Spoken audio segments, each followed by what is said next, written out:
नमो नमः आप सभी सदस्यों को मेरी तरफ से। तो आइए जानते हैं श्रवण मास की जो पुत्रदा एकादशी और व्रत है वो कब है। सावन की पुत्रदा एकादशी व्रत जाने तिथि और शुभ मुहूर्त क्या है।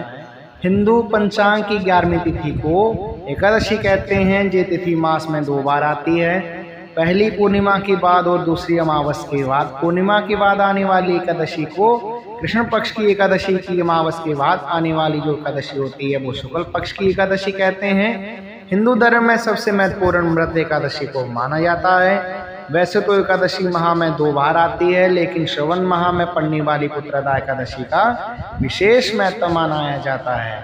सावन माह में शुक्ल पक्ष की एकादशी को पुत्रदा एकादशी मनाई जाती है और इस एकादशी का व्रत साल में 2 बार रखा जाता है। एक पुत्रदा एकादशी व्रत पोष माह के शुक्ल पक्ष की एकादशी के दिन आती है और वही दूसरी पुत्रदा एकादशी व्रत जो है सावन माह की शुक्ल पक्ष एकादशी को दिन आती है। इस साल 8 अगस्त को एकादशी जो है वो पुत्रदा एकादशी का व्रत रखा जाएगा। पुत्रदा एकादशी के दिन भगवान विष्णु की पूजा की जाती है। माना जाता है कि इस दिन व्रत रखने से संतान की प्राप्ति होती है और संतान के सभी कष्ट भी दूर हो जाते हैं। तो आइए जानते हैं कि क्या है पुत्रदा एकादशी का शुभ मुहूर्त और पूजा विधि क्या है। शुभ मुहूर्त है कि श्रवण पुत्रदा एकादशी जो है वो सोमवार 8 अगस्त को है। श्रवण पुत्रदा एकादशी तिथि 7 अगस्त 2022 सुबह 11:50 से शुरू होकर 8 अगस्त 2022 को रात 9 बजे समाप्त हो जाएगी।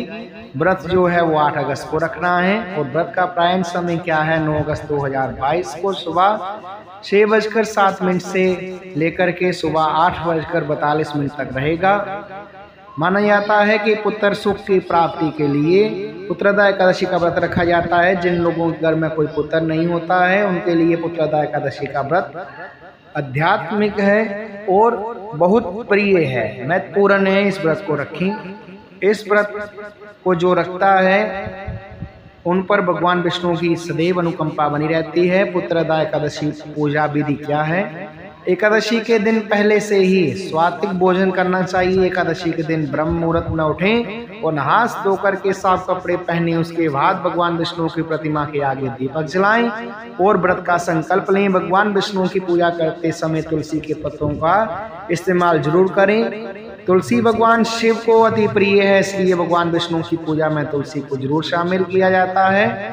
8 अगस्त 2022 को पुत्रदा एकादशी के साथ ही सावन का सोमवार भी है। ऐसे में मंदिर में जाकर भगवान विष्णु की पूजा के साथ ही शिवलिंग पर भी जल जरूर चढ़ाएं। व्रत कथा क्या है। श्री पद्म पुराण में अनुसार द्वापर युग में महेश्वती पुरी का एक राजा महियित बड़ा ही शांति और धर्म प्रिय था, लेकिन उसका कोई पुत्र नहीं था। राजा के शुभ चिंतकों को ये बात महामुनि लोमेश को बताई। महामुनि ने बताया कि राजा ने अपने पिछले जन्म में कुछ अत्याचार किए हैं। एक बार एकादशी के दिन दोपहर के समय में वो एक जलाशय पर पहुंचे और वहां एक प्यासी गाय को पानी पीते देखकर उन्होंने उसे रोक दिया और स्वयं पानी पीने लगे।